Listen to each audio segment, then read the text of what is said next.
his office. Welcome back, everyone, to Not Your Average Joe Radio. I'm Dennis Davis, your host, and today I'm pleased to be joined by a good friend that I've had for the last 3 years, an Army veteran. We were colleagues for about a year in the veteran nonprofit space, and he is currently with Fox News, Mr. Peter Hegseth. Pete, how are you doing today? I'm doing great, Dennis. Thanks for having me. Really appreciate it. No problem. I'm glad that you took the time to do this, and we've known each other for a couple of years now and worked together in some of the same spaces, and I just appreciate all that you've done. Yeah. I know your goal of this podcast is to shed light on issues that are not highlighted enough, so I'm grateful to be here and thankful for all the work that you continue to do. Well, thank you. Well, speaking of work, let's go ahead and dive into some. And I want to cover your background. A lot of people probably know you from Fox or your Twitter hair handle or whatever it might be. But you're a known name around the country in different circles. But what is your background? I know your background, but give the audience a sense of your background, how you came to get into the military, and then we'll dive a little bit deeper into the military service piece. Sure. I appreciate it. I was born and raised in Minnesota. I grew up in Forest Lake, Minnesota, went to high school there.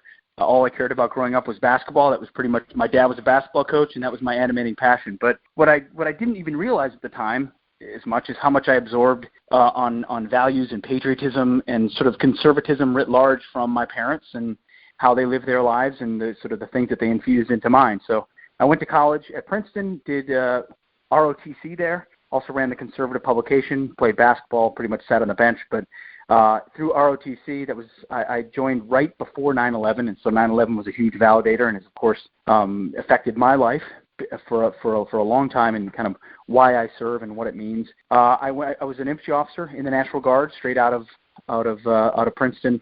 Well, got a full-time job, but was in the National Guard. Was almost immediately deployed to Guantanamo Bay, Cuba. On a security mission there for a year with my platoon from the New Jersey Army National Guard. We were doing towers and gates and quick reaction force into the detention facility, the transporting detainees, all of that. It was a long year, but good service. And then I came back and then volunteered a couple of months later to join a deployment to Iraq with the 101st Airborne. I was a platoon leader in Iraq in 2005 and 2006, and it was a very interesting time there. I learned a ton. Changed my life in a lot of ways. And then I came home and sort of through a couple of different avenues became an advocate for winning the war in Iraq, ran a group called Vets for Freedom, and really tried to lead a national effort to make sure people really understood what was happening on the ground there, that we could win the war in Iraq if we were properly dedicated to it. Did that for a number of years, kind of introduced me to TV and advocacy and the media world. I would do segments on Hardball with Chris Matthews debating the war, and learned a lot. He stopped having me on after the war started being successful because they wanted a punching bag, not someone to give them the truth about what was actually happening. And a couple of other things happened, and I went to a graduate school in Boston at the Harvard Kennedy School, and while I was there was deployed again to Afghanistan as a counterinsurgency instructor, and so I was there for roughly a year.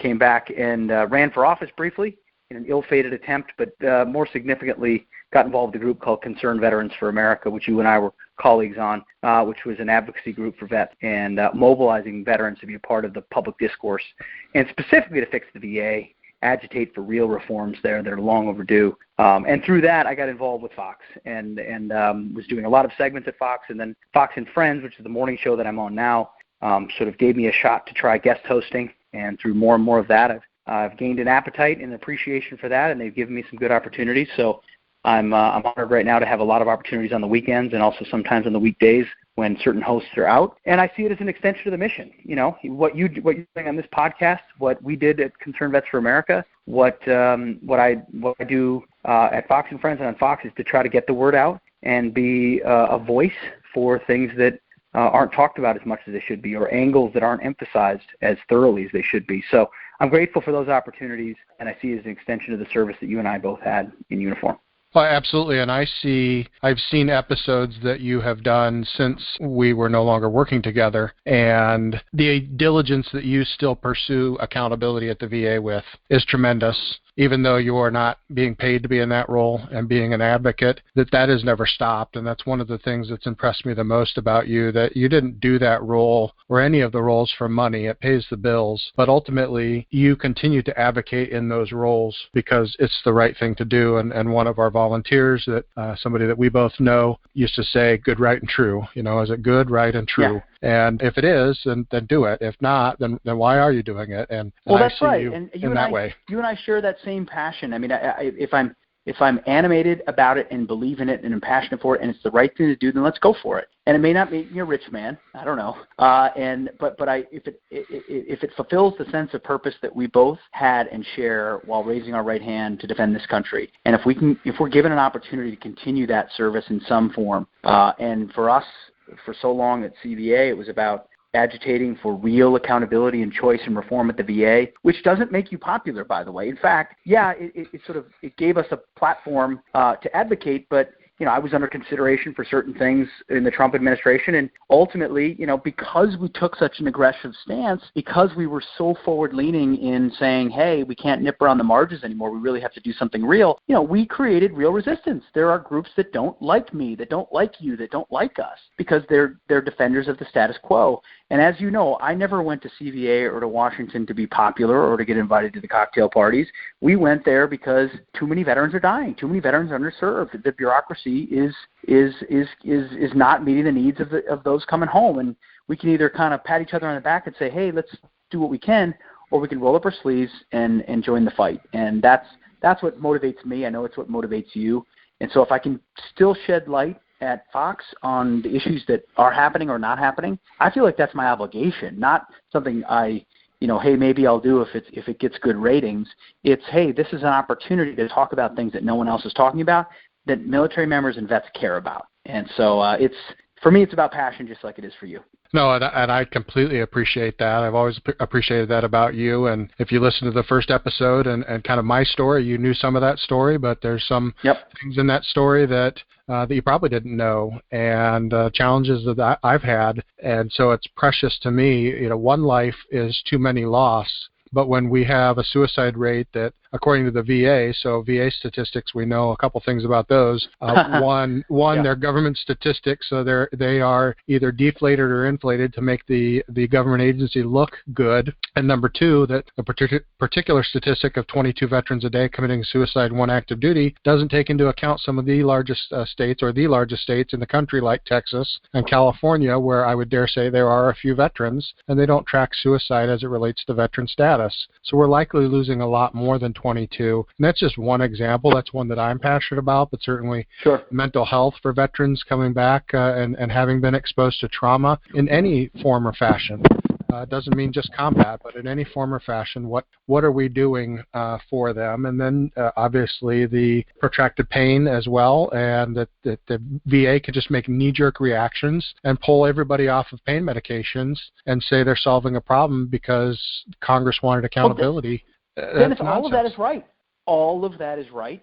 But all of that, to me, I see as symptoms of the fact that our veterans do not receive world-class health care. That's it. Because they're not treated like customers, because they're not, they're jammed into a system that is a one-size-fits-all. We're never actually tailoring outcomes to individual veterans, whether it is suicide or post-traumatic stress or mental health issues or overprescription. All of those things are results of a system that treats you, Dennis Davis, and me, Pete Hegseth, as numbers, not as individuals with different experiences and different needs. And because the system is overloaded for any number of reasons, we can go into that, even though we spend billions and billions and billions and we built a separate network for vets,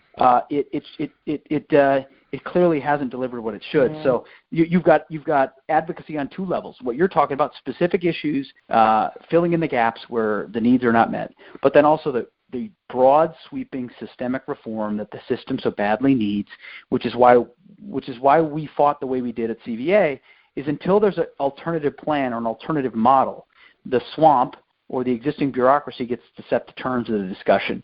And I think we were effective in at least providing an alternative, and that's where the discussion has to be. And then we've got to lock shields on still the nitty gritty of day in and day out for guys that are still falling through the gaps of this system that isn't going to be fixed overnight. So you are, and single veteran is affected differently. I don't know every aspect of your story. I listened to some of it, and I know you personally, so I know how your life was changed. But mine was changed too, and it was changed in ways both positive and negative. Some of which the VA could address, some of which not, but all of which I need to be cognizant of, and I think certainly shape the kind of person that I am. And every veteran understands that your service changes you, and the system should be adept enough to adjust to the needs of individual veterans, not stereotypes. Well, and that really hits the nail on the head of the whole point of this show. Not your average Joe. None of us are average, at least not the veterans that I hang out with and the current service members that I hang out with. It doesn't mean we're better or worse than the rest of 93% of the population that hasn't served, but we are different. And the whole purpose of this show is to demonstrate that we're not average, and that we can learn to live in a healthy way as we transition out of the service and out of whatever lifestyle it was that we led, whether we were tip of the spear or the very back end of the spear and support roles.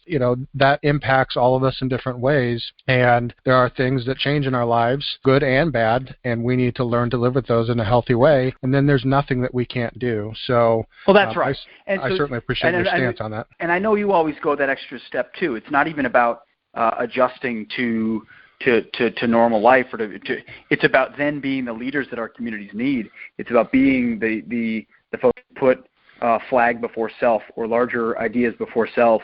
Boy, if we had more of that in our society, we'd be in a better place. It doesn't mean we're perfect. It doesn't mean we won't make mistakes. It means that mentality is lacking in a very selfish, inward-looking, me, selfie world, where veterans think differently, and it's about, you're passionate about finding avenues to do that, so am I, and lifting up other veterans to do that. Because if we don't help each other, then no one else is doing that for us at all. So I could not agree more. And I agree wholeheartedly with that. I think this is a good place for a break, and be right back with Pete Hegseth. This is Dennis Davis with Not Your Average Joe Radio.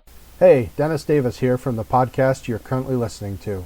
There are likely only 2 times you will think about identity theft. Right now while listening to me, and again when you are already a victim. As a military veteran of 16 years of service, I speak from experience. My identity was compromised from stolen government records, and my taxes were fraudulently filed. The only thing worse than filing your own taxes is convincing the IRS that you didn't file those taxes. The good news is you can do something about it before it happens to you. There's only one company I trust my ID with, and you should too. They won't just monitor and tell you there is a problem you need to fix. They fix it for you. All this for less than $20 a month for full family coverage. Send me an email at nyajshield@gmail.com and learn more about the only protection available I trust my identity to. That's nyajshield for Not Your Average Joe @gmail.com. Welcome back to Not Your Average Joe Radio podcast. I'm Dennis Davis, your host, and I am joined today by Pete Hegseth. How you doing, Pete? Doing well. Great. Good to have you back. So in the first segment, we talked about how you got into the service. The one question I didn't get answered was when did you start in the service? You mentioned 2001 and being around that time, but were you in pre-2001 or were you still in ROTC at that point? No, I was still in ROTC. Yeah, I started, I want to say May 2001 is when I first enlisted in ROTC. So, and I was a sophomore. It was the end of my sophomore year.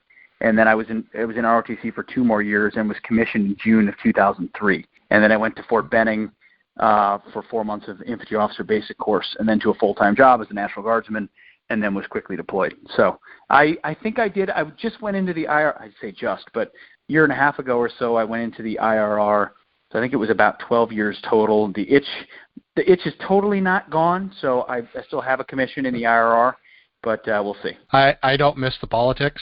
I had 16 years of total service, but 2 back surgeries, 6 knee and ankle surgeries, and other issues. I don't miss the politics. I miss the people. But I've learned over the years and maturing and just had my 46th birthday that I don't need to wear a uniform to serve. And I've told tons of other people that. And that's one of the challenges that I know many, many veterans struggle with is I'm just a soldier, or I'm just an airman, I'm just a Marine. No, you are so much more than that. With hence the term not your average Joe. There's nothing average about you, and you can excel at anything that you want to do in life. And so to be able to preach that, but sometimes that's difficult medicine for you to take yourself. And once you do, well, yeah, that's such an important point. It really is, Dennis, because I still struggle with that. I really, really, really do. And people say, "Oh, you're on Fox," or "Oh, you did this," or "Oh, you did that." Yeah, that's all fine.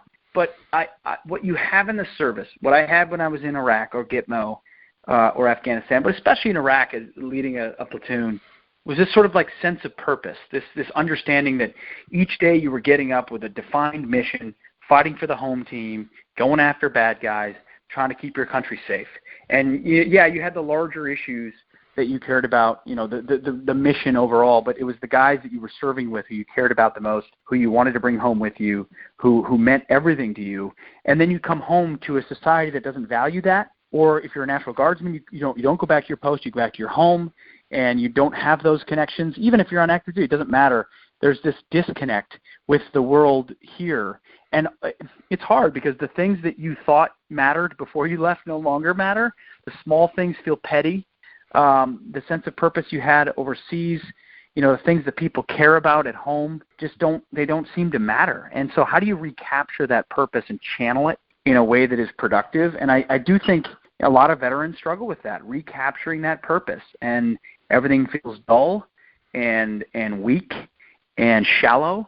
And so it becomes, whether it's drugs or alcohol or other things that become sort of the ways in which we manage. I've struggled with that. Others have struggled with that. You try to find a way to find the purpose, and if you can't discover it, it becomes life at home becomes something that it feels very alien to you. And it's still something I think a lot of us manage every single day. And so I'm grateful for the outlets I have, just like you have channeled, through outlets that you have the ability to continue that purpose. It's easier said than done. The uniform affords you a belonging and a purpose that is harder to find when you don't have it on. And I applaud you for trying to help plug guys and gals into that. Because, listen, the fight, as you said, is as big on the outside, if not bigger, than when you're wearing the uniform. In light of our culture and the threats we face in the world, we need leaders with clear voices, and you don't have to be wearing camouflage to do it. Well, to your point, being a National Guardsman, I was a reservist in the Air Force and a commissioned officer in the Air Force, and also enlisted in the Navy and Air Force Reserve as well. And I would say it's even worse in the Air Force, not that we do jobs that are any worse or any better than anybody else, but when I deployed to Afghanistan, I was alone. I flew alone. I didn't know anybody where I was going. It was 3-week notice. It was a very quick turnaround. I was there for 5 months, and then come home, and there were a couple people besides my family greeting me at the airport. There was nothing. My family, and then I'm back in the real world the next day, driving, looking for people jumping out between cars. It was the year the dome collapsed, or January after the dome collapsed here in Minnesota with all the snow, and just going through that and going into a walk-in closet that wasn't that big, but having to go, what do I wear today? Because I had 2 choices of what I wore overseas.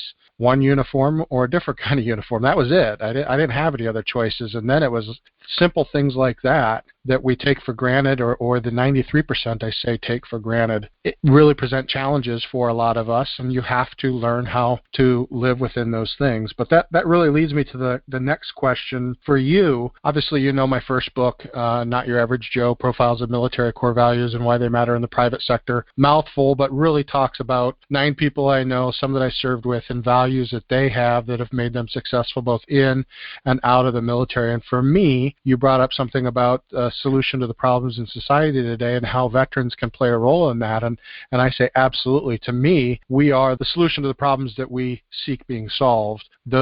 Majority of those can be solved by veterans because of the challenges that they've faced both home and abroad.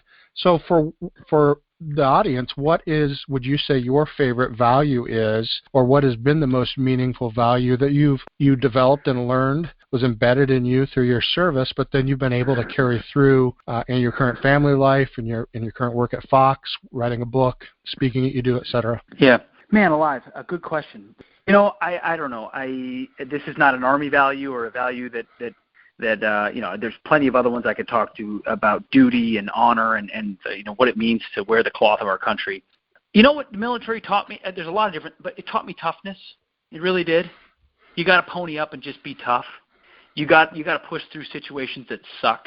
You got to be willing to do things that other people won't do. You've got to push through the instincts of your insides that tell you should run from that fight, or you should cower from that challenge, or you should not step up to that person. And I think it taught me and it enabled me to come home to a society that I think is weak. I think a lot of our society is weak. It's shallow. It's not focused on things that really matter.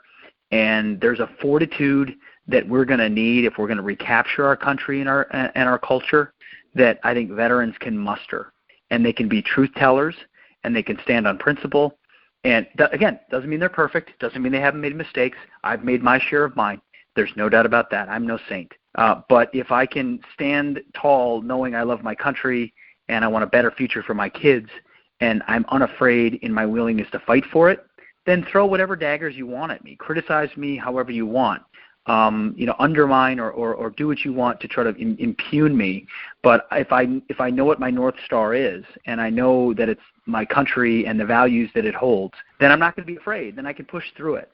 Because a lot of people get the first sniff of criticism, or and our politicians are the worst at this, and they get their first, any sort of resistance, and they cower and they bend and they hem and they haw and they hedge. And then we get the crap that we get today in our public square. And I think veterans are as positioned as anybody to have the guts to stand up against the resistance in Washington and elsewhere that has thrown a wrench in the gears of our country. So it's not. I mean, I think toughness is an implied task of Army values and others, but it's so in such short supply amongst our leadership and amongst our youth that I think we need to reinfuse it and be willing to say that it matters, because we've gone soft and we've gone weak on so many different levels. So that doesn't mean, again, your point, it doesn't mean a vet can't come home and acknowledge that they've got challenges that they need to overcome and say, hey, I'm dealing with this, I want to address it. That's not what I'm talking about with toughness. I'm saying, pushing through, persisting, forging ahead, knowing that life is not perfect, nothing will be handed to you, and that ultimately we're going to need leaders. So I'm grateful for what my commanders have taught me, sergeants, others, about pushing through. Well, I think toughness, to your point, it doesn't mean coming back and being weak, and just because you have challenges doesn't mean you are weak. The tough person's going to say, you know what, I am tough, but I need help. And I'm going to come forward and get that help so that I can continue to be tough or even tougher. Correct. Having made it through the other side, which is where I see the challenges that we go through as veterans in our service, both stateside and abroad, those being the solutions to the problems that we face. For me, courage is that value, but they all are like Olympic rings. Of course, now they do all these kinds of things at the opening and closing ceremonies of the Olympics, and the rings are flying all over the arena. But in the original sense, the Olympic rings are joined together and they can't be pulled apart. And that's the whole part of the amateur sport community. And obviously growing up in sport and your dad being a coach, I've met your dad. Great man. Hopefully he listens to this. So hello, Mr. Hegstad. We'll make sure he does. Yes, but courage for me is it is very closely related to the other values, including toughness, because it takes toughness to have courage, which people often get confused with bravery, but it's not. To me, it's not bravery. It's courage is the ability to not run into the firefight necessarily, but to say, we can't do this, this isn't right, or we should do this, this is the right course to take. And when you translate that into the private sector and, more importantly, the government public sector, we can't do this because it's going to kill veterans. We can't. This is not the right thing to do. We shouldn't be spending this money just because it's use it or lose it. It's borrowed money. It's from the taxpayer, so we should be doing the right thing with it rather than the wrong thing. So courage for me comes in with that, and I think that really they all overlap. And when you talk about instilling those values, in the last chapter of my book, it's really like forging a sword. And I said this in the first episode: a sword or a saber, and I get the two of them confused. And the Marines and the Army, and they both use different ones. The Air Force, I have no the Air idea. Force is relying on a sword or saber. The world is already lost. So it's like, isn't that the truth? You got pilots running around jungles with with guns, there's something really wrong with that. That's a bad day. Scenario. That's a bad day. But it's forged. But it's true. It's forged, and I also think part of that forging, as you said, listen, guys and gals who come home facing challenges need to be willing to stand up and say, hey, I need the support or the help to address the challenges that I face so I can be better on the other end. That's a premise that you and I fully understand. What I am also a mission of mine is to make sure that in doing so, though, we do not create a culture in which veterans are perceived as victims, or veterans are victims of their service, or victims of the difficulties that they've seen. Veterans are not victims. They're not. We chose to serve. We happily served. And yet, when we come home, so oftentimes the issues that we faced are not addressed. That's the problem. It's about addressing those so that we can go forth and be leaders, not making sure that there's a victimhood or a victim culture that's affixed to being a veteran. We are all not broken goods. None of us are damaged goods.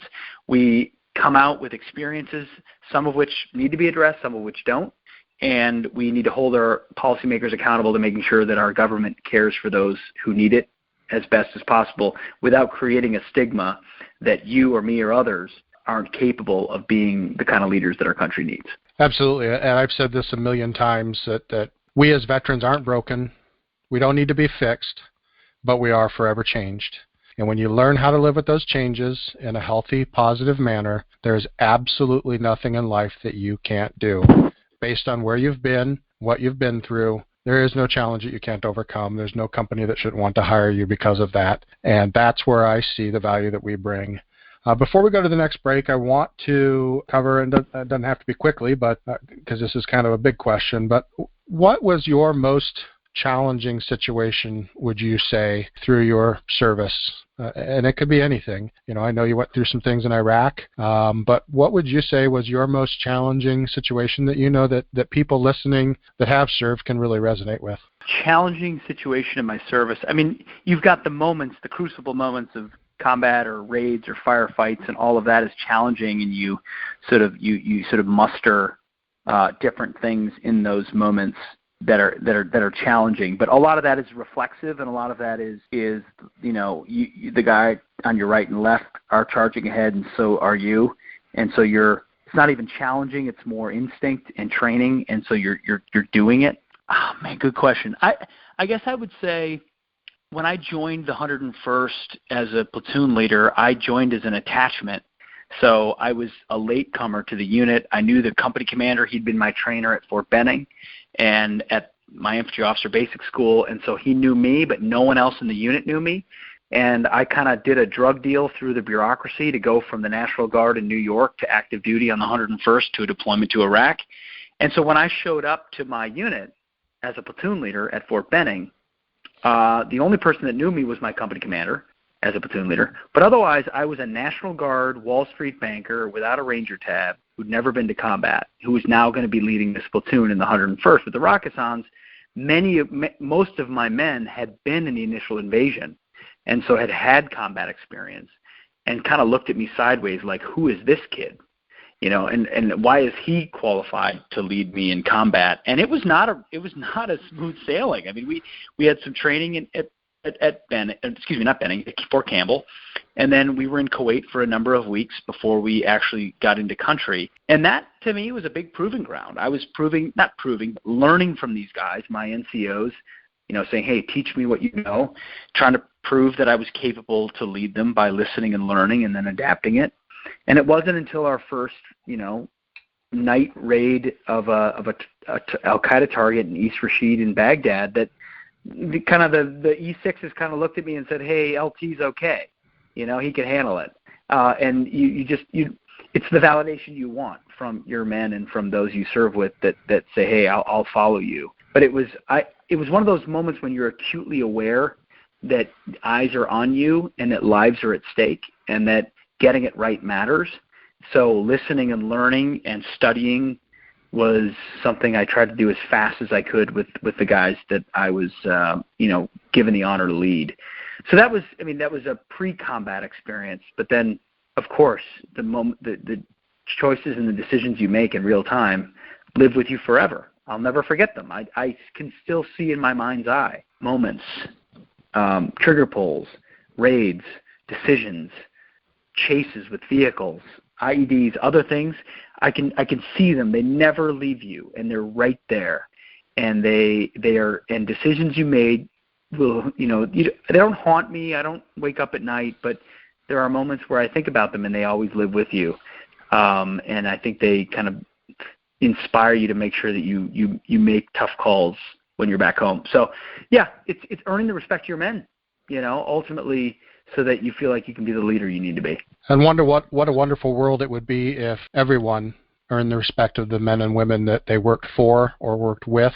The world would look completely different, which is why I'm on the mission that I'm on, and you in a parallel world are on the same mission. We'll take a break, and we will transition out of the challenges to what was your most rewarding experience, and then we'll get into talking about your book and what lessons you might have, or a lesson in particular that you might have for veterans that have transitioned out or those that are still serving and at some point going to hang it up. So we will be right back with Pete Hegseth on Not Your Average Joe Radio.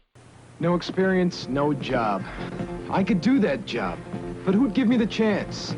Army, Navy, Air Force, Marines. We don't ask for experience, we give it. You won't read it in a book, you live it. Pick a service, pick a challenge, set yourself apart. Army, Navy, Air Force, Marines. What a great place, it's a great place to start. Welcome back to Not Your Average Joe. I'm your host, Dennis Davis. I'm here with Pete Hegseth. Thanks for coming back, Pete, for sticking around for this third and final segment, actually fourth segment, because we had one at the beginning that you weren't here for, so thank you for that. Good stuff. Thank you. So when we left, we talked about your most challenging experience in the service and the challenges of really learning to lead and lead by example, lead from the front, but also not just, you didn't say this, but it's something I say a lot, running out as if you were a Marine charging the beachhead and then looking and wondering why there's nobody else around with you. That's important as a leader, is to make sure that the people are following and that you're leading in a way that is commensurate with that. So what I'd like to transition to is to talk about your most rewarding experience. What did you feel, anything in your service time, bringing people home alive? Sure. There's so many different things it could be, but what would be one thing that really sticks out to you as rewarding that you'll literally take to the grave with you as I did that, and I'm so proud of it? Yeah, man, a lot of them. As you know, there's a lot of things that I could pull out that the people we serve with, the way they dedicate themselves, the quiet moments you have, even just in the chow hall, where you're talking about what you're doing and how much it means to you, or BSing and having a good time. There's so many. You find such joy in small, meaningful things when you're deployed that otherwise would never be meaningful, and otherwise at home, are truly small. But when you're deployed with people in a shared sense of purpose, they're not. I guess part of what I would point to is there were some moments, at about 4 a.m. or 5 a.m. in Iraq when we would roll back to Fob Olson, which was a forward operating base outside of Samara, just on the outskirts on the river, occupied by Bravo Company. They were the guys in patrolling the city, but we ran, and I write about this a little bit in my book, but we had a kind of a hodgepodge unit of folks that between civil military operations and intelligence guys and lots of infantrymen, we ran sources through local Iraqi connections that we had that led to intelligence and informants and late night raids that rolled up a lot of guys. And there were many nights where we would roll out as a sort of a hodgepodge unit with informants and ski masks who would point out targets, and we would go in, and intelligence is the crown jewel, and when you know where these guys are and you can take them without a firefight, it's way better than having to react to contact. And so there were a couple of nights where we sort of collapsed on the couches inside Fob Olson at 4 a.m. after bringing in half a dozen or a dozen Al Qaeda linked folks who were about to be transported, and you do sworn statements and all the stuff that comes with it, and then you kind of just collapse in your gear and you take a 2-hour cat nap with other guys that we've been out there with, and you wake up, the small things. You wake up to the couches are near the chow hall, which is not a chow hall at all. It's just a room with some cooking equipment, and you start to smell breakfast, and you realize that guys are shuffling in who've been on the day shift, and there's just this idea that we're all part of the same thing. And you wake up and you go right back to work of processing and booking these guys that you brought in the night before, and there's a sense of, hey, we really got something done last night, and so many people contributed to it, not just us. And I have a couple of photos of that moment that I haven't seen for a long time, but that sort of capture that we're all passing out after a long night. So you don't love it as much when you're there as much as you do looking back on it, but it still is this sort of intoxicating sense of purpose.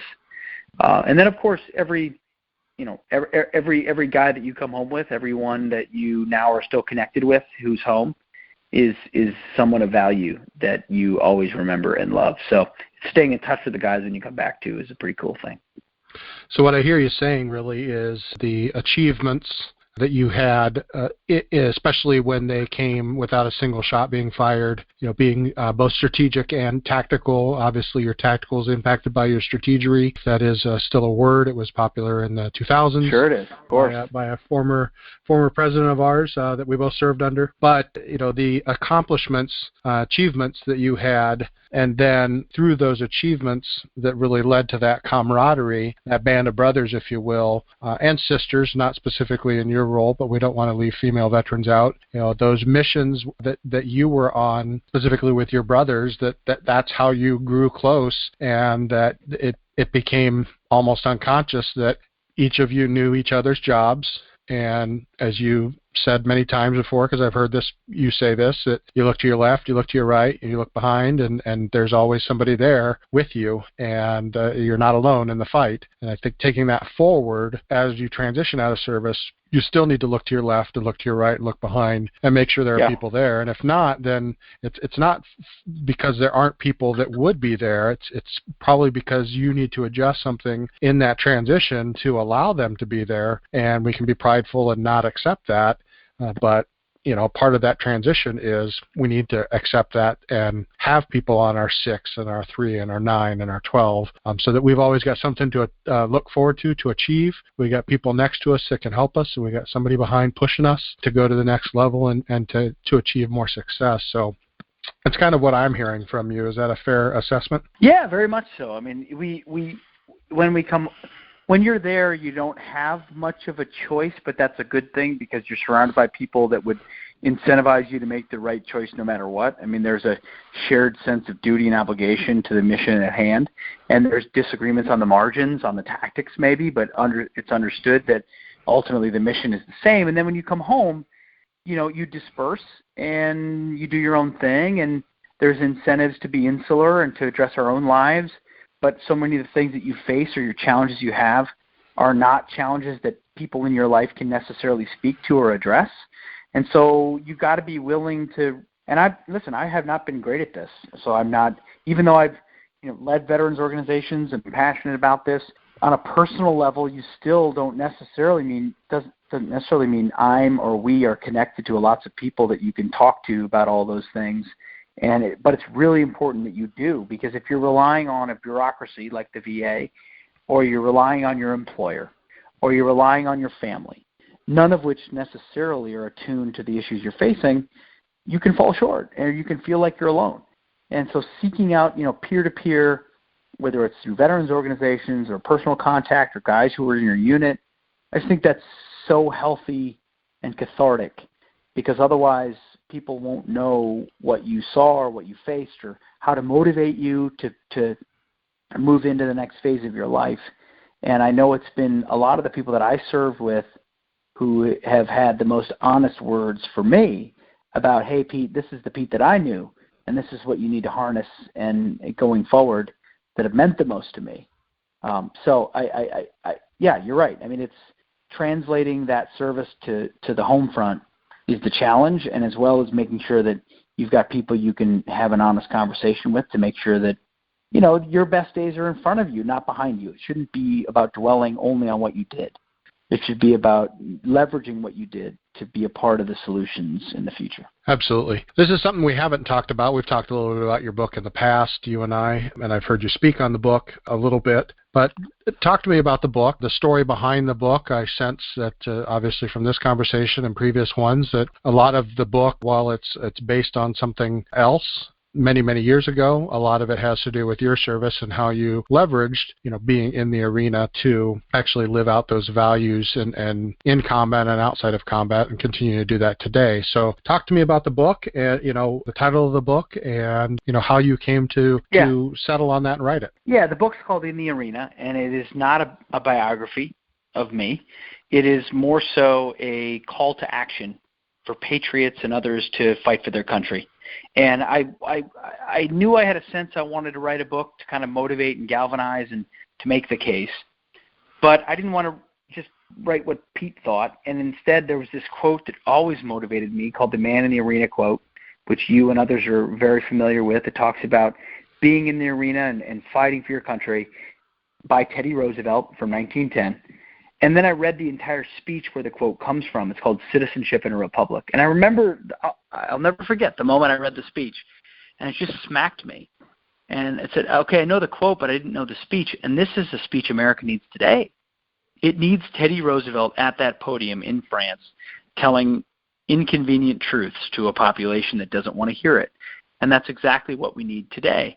So I used the speech as a frame for the book to make the argument about how America can revive itself and be a leader today. And it starts with individual citizens, because you and you're doing something right now through this podcast. I am doing what I can through the work that I do. But a lot of people are saying, what can I do? How do I affect change? I see the national discourse and, there's powerful people with big lobbies and lots of money. How can I be a part of change? And the argument that Teddy Roosevelt made in 1910 about being in the arena for citizens is the same argument I try to make in the book, is that you can affect change where you are. There are spheres of influence you have. There are people you know, debates you're involved in, institutions you influence. And too often we just cede those, whether it's public schools or civic organizations or patriotic observances or city councils, all the things that we can affect it where we don't even get on the field. But that's where our liberties are eroded, or our values are undercut, or political correctness drowns us out, and we don't fight back. And so the argument is it's each individual getting involved in those fights that's going to save our republic. Not one president or one senator or one congressman. We can't count on them to be the panacea, to be the solution. It's got to be us.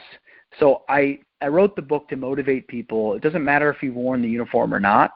I think vets are a big part of the solution, but it doesn't have to just be vets. You've got to be prepared to stand up, because our country is in a watershed moment that requires patriots and citizens to fight for it. And Teddy Roosevelt, love him or hate him based on everything he did, charted a great course that makes a ton of sense. You got to be willing to work. You got to be willing to fight. You got to be willing to have lots of kids that love their country, and you got to be willing to infuse in them the values that matter. And when you look at terror attacks across the world and communities of radical Islamists who are in the West but don't believe in the West, we better have a clarion call to chart the course, or we're going to commit cultural suicide. So the book is meant to, and I use a lot of my own experiences on the battlefield to kind of color the argument, but it's certainly not a book about me or my service.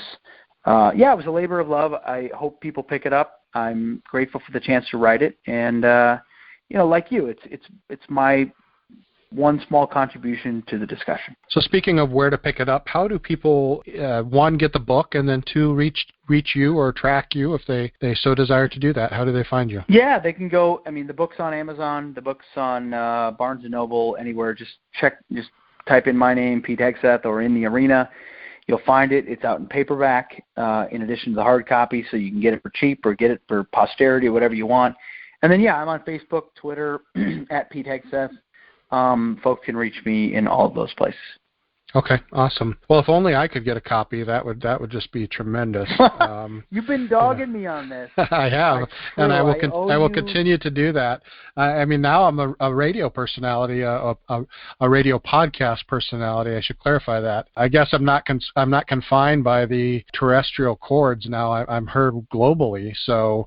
It's like, what do I got to do? I owe you.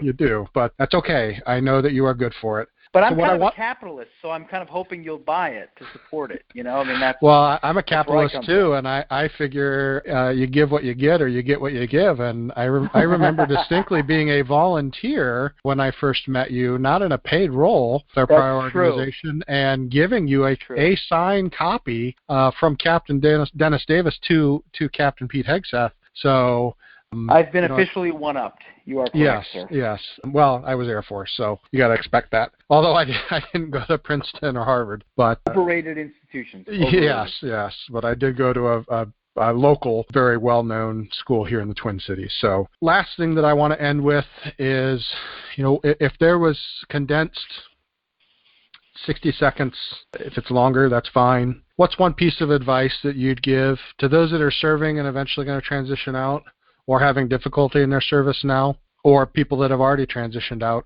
What's one piece of advice that you would give them that you've learned that has helped you, whether somebody else gave it to you, you just came to it all on your own, both things happen, through your experience, that you can say, this, I think, is a nugget that you should take with you. And my whole goal with this program is to just fill people with nuggets eventually, and it'll weigh their pack down, but at least they'll have these nuggets that can be used as a commodity as they go forward in life. Sure. I mentioned this in the book, and it's stuck with me ever since. My dad, it's a small example, but when I was in high school, I had a terrible basketball game, and that was what I cared about. And my dad would always say to me, it's not how you played, it's how you respond. It's what your next game is, and it's how you respond to adversity. And that's what I would say to every vet and every American is, you've signed up for something greater than yourself, which puts you on a plane where you should be commended. It's not going to be perfect. It's not going to go well. Mistakes are going to be made. Things are going to happen to you, and you're not going to love every aspect of it. But ultimately, the course of your life will be based on how you respond to adversity, whether or not you pick yourself up and keep fighting, whether you show the toughness that requires, whether or not you keep your focus on the country that you love and why that matters to you. So I would just say you will never be perfect. You will always make mistakes. I'm the poster child for making mistakes. Life is about how you respond to those mistakes, own them, address them, confront them, and then make sure that they propel you to a better place in life. So your response is what is the most important, because none of us are saints, and we all face different challenges. So just remember that, rebound and respond.